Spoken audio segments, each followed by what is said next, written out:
going to try to answer briefly. No. I have Talk as much as I have you- long answers, I know. That's a... Oh, they're wonderful answers, though. And I am the one who you tweeted where you were like, I when's know. the last time I you know. cut your hair? I know. I thought I'd just be a smart ass and give you a question. Well, You're under no pressure to ask that question. I don't have a clever answer. so somebody on Twitter was asking about Battlestar Galactica and specifically some percussionists, and they seemed very excited and wanted you to explain something.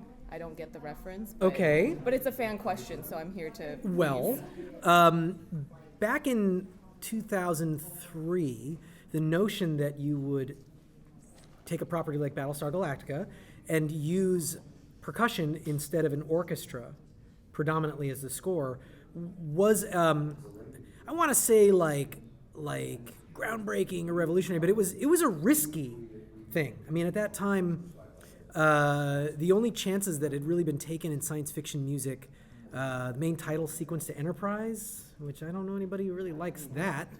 So there was this sense that like it's very dangerous to play around with that formula. But that's what, shaking up the formula is what Battlestar Galactica was. So the sort of idea of having a big bombastic space opera orchestra was thrown out the window. And this was by the producers even, before a composer was hired. They knew they didn't want that. They weren't sure what they wanted in its place. So you had this like vacuum that could be filled with anything. And we found that percussion, especially taiko drums and Japanese percussion, but also Middle Eastern percussion, added this really cool rhythmic tribal quality that played against the technology of the images, and that became the defining, I think, the defining sound of the score. Very cool. Yeah, awesome. I had a question about the range in your music in all of your projects, and if there's a part of you that you feel like is in all your work is most you, if it's the percussion or if it's the melodies or like 2 Funerals or Battlestar, the Yeah. emotional, powerful, which is the most of yourself that you put into your work? That's a really great question, and I feel like there's a part of me that goes into all of it, and that all of it represents a side of my personality. That might have been the end of my answer like 3 months ago, but actually, after scoring Child's Play, it might be that. I mean, it really, because Child's Play, unlike anything else I'd ever scored, is performed almost entirely by me, layering by layer, by meticulous layer, singing all the vocal parts, playing all the little toy pianos and hurdy-gurdy and accordion and slide whistles and kazoos and action figures. It's very tactile. It's very direct. It's like right out of my brain into this weird score. And as a result, I wasn't thinking about it this way, but it's very personal because it literally is not filtered through any other performer. Even when I write this evocative string piece, I'm not a violin player, so the violin section, they add something, they make it their own. And Child's Play, there was none of that. It was, for better or worse, all that weird shit is me. So, yeah. Yeah. So I have a question about when you're composing a score. Do you hear? I know that you play a number of instruments, but there are many instruments that are playing in some of these pieces, scores that you've done. Do you hear them in your head? Yes. The ones that you're. The short answer is yes. It's very difficult for me to write music in a vacuum without knowing what the instruments are going to be. Whatever the instrument is, it has its places where it speaks very strongly, places where it's weaker, and especially as not always, but I frequently gravitate toward ethnic instruments and world instruments that they're extremely limited. I mean, like bagpipes, for example. I mean, there's literally notes they can't play. There's melodies they can't physically play.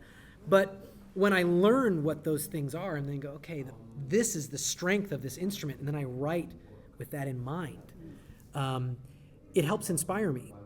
You know what I mean? Whereas the other way around, if I go, oh, here's my tune, I guess I'll have a flute play it, it might work or it might not. Do you know what I mean? So it's helpful for me to pick some of those sounds early on and then base my ideas on that. Thank you. I was curious about God of War. Cool. So you'd composed, and this actually stood out to me, and I was like, oh my gosh, I gotta ask that, because it could apply to so much more, anything else you've done. You composed a theme for Kratos before the project had really been greenlit or further developed. And then once it came time to start, you thought, we gotta not chuck it, but can't use it this way. Once you got to, once you decided, you know what, there's this character, even though she's not shown, the mother, and you said, oh my God, what I did, that's the mother theme. So has it happened before that you had a strong connection with the theme, set it aside, and then reworked a new one, realized you'd actually presaged a theme before you came to the actual work of the composing? It's funny you mention this, because I haven't quite like put it into words, but I find most of the time that I'm really struggling. Like when I hit a dead end, it's like I don't know what this should be. Most of the time, it means I've already found it and I abandoned it. You know what I mean? And that's when I kind of go, well, wait, what was that other thing? So that happens a lot. I mean, I'm usually moving so quickly. It's like as I'm writing themes or coming up with ideas, it's like, okay, there's that, put it away. There's this, put it away. I feel like, that I sometimes get lost in all the ideas. And that sometimes that first instinct that you embellish or change until it's not what it was anymore, sometimes that really is what you were looking for the whole time. So it's funny how often I forget this. And I hit that dead end and it's like, I'm out of ideas here. Then I go, well, what about that other thing? Because I never catch myself in the moment. You never know when you've got that great idea and you set it aside. You have to wander through, you gotta like wander through the store for a while before you figure out you had what you came in for, Yeah, as far as what I call the mad scientist portion of composing, where you just take all these different sounds and manipulate them and experiment. Do you get a chance to do that on projects? If you're lucky? That, I think, is probably the best description of most of my creative process. So it's I have to have time to do that or I can't do a project. And the more of that I do, the quicker I'll be able to do everything else that comes next. For example, I remember doing a TV pilot where I had 2 weeks to score 70 minutes of full orchestral music. And that I was like, that means if I need to write like 5 minutes a day every day, and I just need to start with a theme. So I spent the first day trying to write the theme and come up with like the experiments, right? Didn't have it. Spent the second day, third day, fourth day, fifth day, sixth day, I came up with something. I was like, okay, I think this is it. And I was like bordering on a panic attack because it's like, oh my God, I have to write like 10 minutes a day to finish this. But with the experiment successfully done, I had something I was excited about. So then I did it. And I was able to go. And I know if I had just started without a theme, without the experiments, and go, I'll just start scoring the action, I would have hit a dead end and had to go back and redo it all. Oh, that's nice. Yeah. Child's Play. Yeah. Far different from Godzilla, but I have to ask you because it's another favorite theme of mine, but how the hell did you come up with the idea of using People Let Me Tell You About My Best Friend? Well, that one, it's funny because that was actually the trailer. And that one, and there was a song we used in the trailer for 10 Cloverfield Lane. I think We're Alone Now.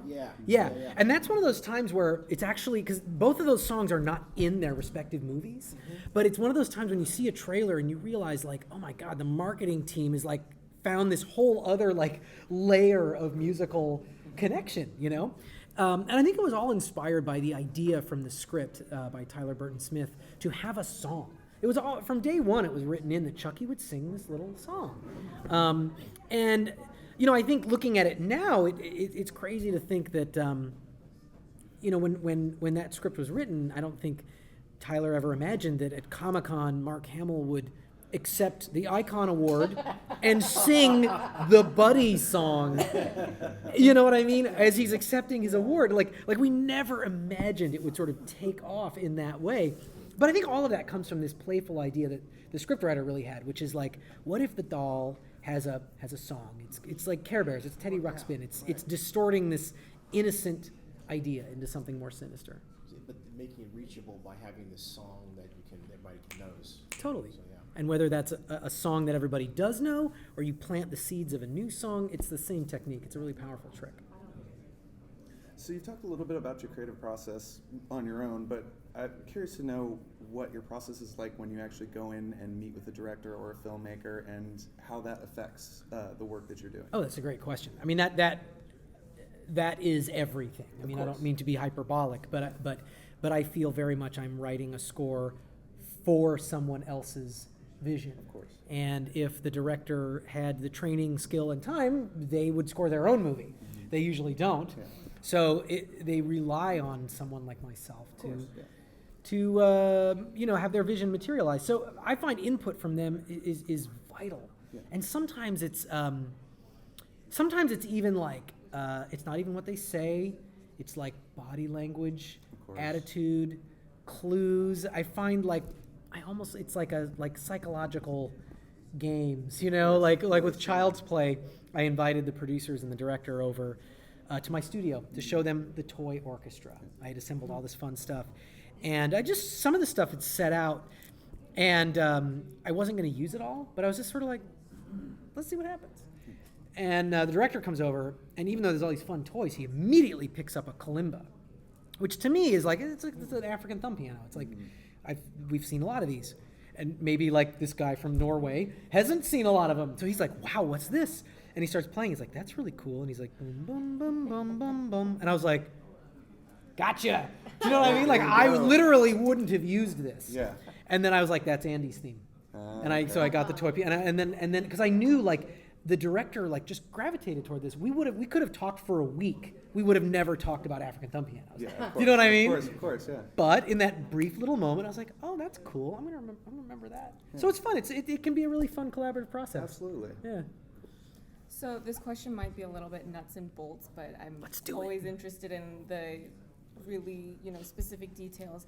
How are you coordinating the timing of when you're writing the scoring for something? Obviously, what happens if they're going to re-edit a scene or something and then it changes the length? So I'm just sort of curious about the order of events, about how much it needs to be edited before you get it, or you have to make adjustments, things like that.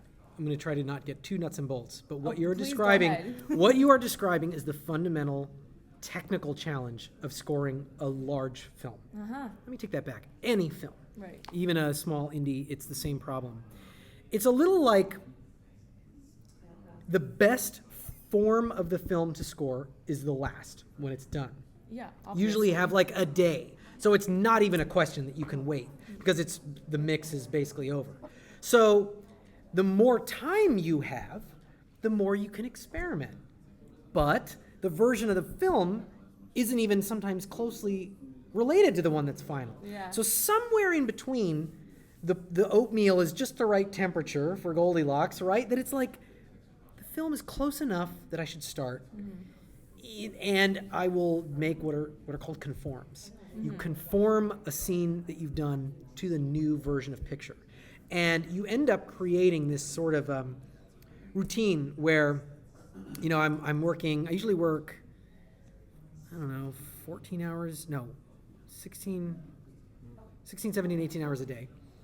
And it'll be I kind of divide my day in half. Because we eventually get to the point where it's I'm writing some new scenes, and then we get new picture, and I have to conform the cues that I've done. And in some cases, this is where you have a team that can help you with this. So it's guys, I need you to conform this, make those edits while I'm doing the new picture. But it can be maddening. You know what I mean? Well, but at the end of the day, you've pieced all this stuff together. And so, you have to be really fast. You have to work very swiftly. So it was a good question to ask. It was. All right, so in a friendly arena where you don't criticize or have any negative comments on any other composers or artists, has there ever been a score, theme, or a character's theme over any pre-existing film that you like, or you've watched, you've seen, that you think you could do a better thing, version of, or you've ever recorded on your own? It's a funny question because there's a lot of stuff movies that I would have loved to have done because I love the movie. But if I love the movie, then I love what's there. Do you know what I mean? I would love to score Aliens. I'm not going to improve the score of Aliens.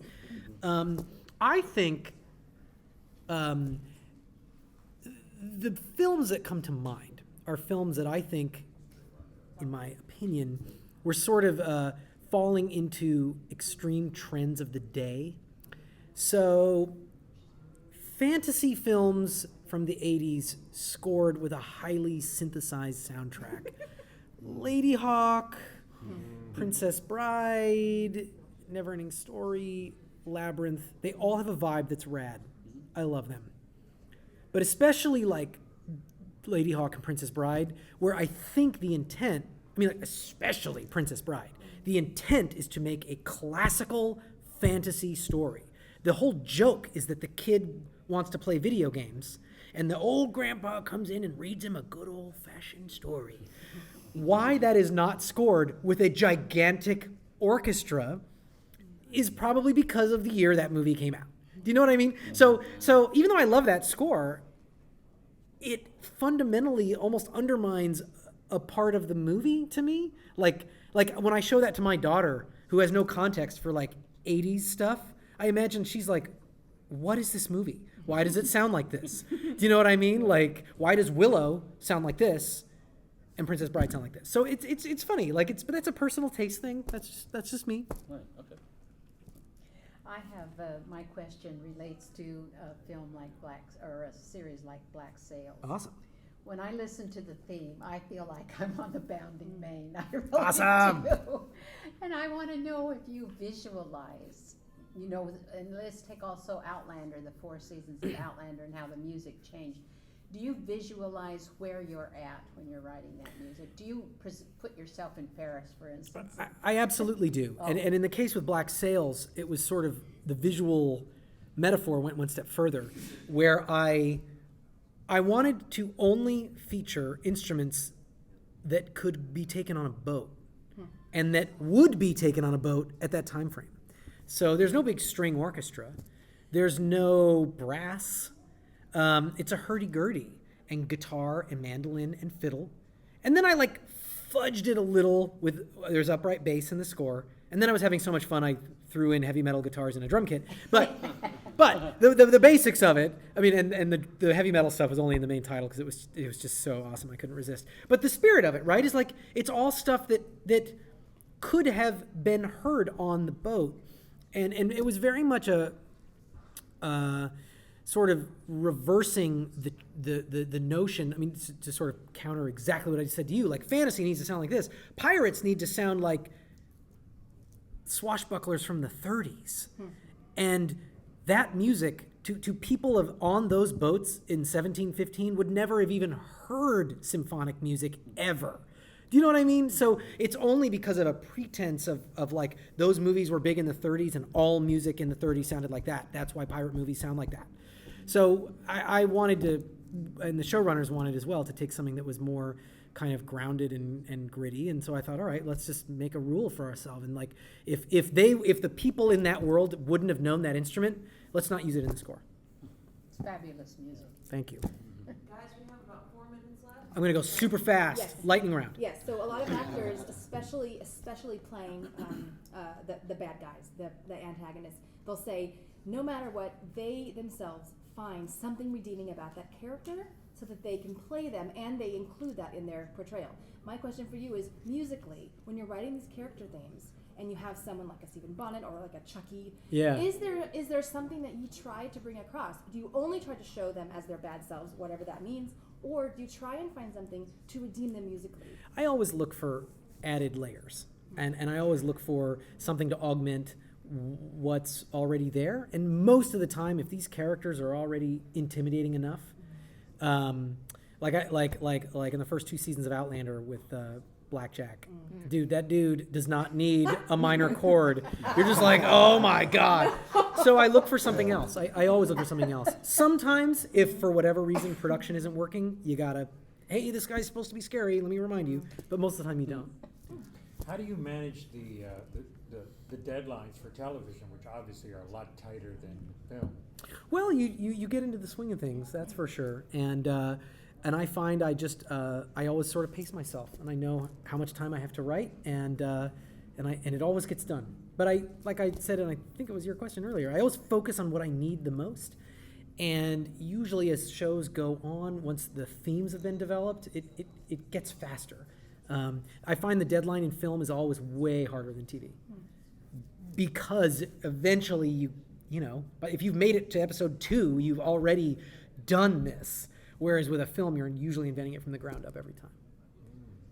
So you're a pretty busy guy. Do you find it difficult to sort of juggle all the different projects you have going, or is it more of this, then this, then this? I find it's really like it's just hard to like not focus on one of them because they're all so fun. Yeah. Do you know what I mean? But Absolutely. everything that comes along, I want to say no to all of it. Yeah. But then it's like, oh, I gotta do Chucky. Of course. Or it's like I gotta do Godzilla. This is, or I get to play around with Norse mythology, or I can write bagpipes. Like every one of these things, I can tell you what the draw was. And if something doesn't have that, I don't do it. Yeah. So it is like I'm like a kid in a candy store in that way. That's like, oh, I gotta stop working on Walking Dead, but then I get to do Outlander. You know what I mean? Like that's super fun. So it never feels like work in that way. Yeah. A lot of contemporary music is heavily reliant on samples. Do you ever use any samples? Because it sounds like you have a much more organic approach to composing. Overall, I do. I have a more organic approach. I definitely use samples. They're a useful tool. But the short answer is if you hear something that sounds like a real instrument in my music, it is a real instrument. And that in electronic style scores, if there's electronic style elements, I use every tool that's at my disposal.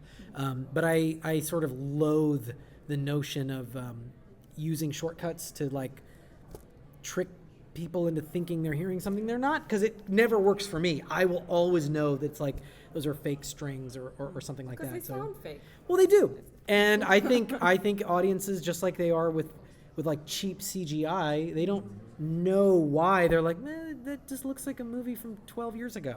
And they just lose a little realism if they think that. And I feel the same way about music, for sure. Do you ever write any music personally for yourself that you don't intend to share with anybody else? I used to. I really did. And I don't have time anymore. But I want to do more. I actually want to make a comment and see if you'll respond to it. I was deeply moved by Sonatine's Quest. Yes. And so thrilled with your scoring to her beautiful, just pure, clear, joyous voice. Well, and I wondered if you would comment. Well, thank you. That was an example of a thing I did just for myself, actually. So I was wrong. I was inspired when my daughter sang a little score for her favorite picture book and realized that depending on what was happening in the images, she was doing fanfares or bad guys or heroism or romance. And so as a fun exercise, I took her samples. I sampled her voice. But that's still you making Yeah, your exactly. sample. It's not the same. And wrote an orchestral piece to sort of support it. And I did that just for fun. And then I realized I just wanted to post it for fun. But that to me was a thing I thought, that's something I can give my daughter. That And the rest of us too. Well, I mean, exactly. It was lovely, and many people here may not know how old she was. Yeah, she was 4, so it's like, it was. Pretty impressive. I know. Yeah, I saw one comment that I deleted where they're like, the singing's not very good. Uh-oh. And I was like, gosh. well, are you the thumbs down on this? Like, Yeah. what the heck? YouTube, man. The internet is brutal. Right. Everyone's a critic. So we gotta go to your panel. Yes, all right. Thank you, everybody. Thank you. All right. Great insight. Thank you. Really appreciate it. Have a great rest of the con. You You too. as well. Enjoy. Thank you guys all so much. Thank you.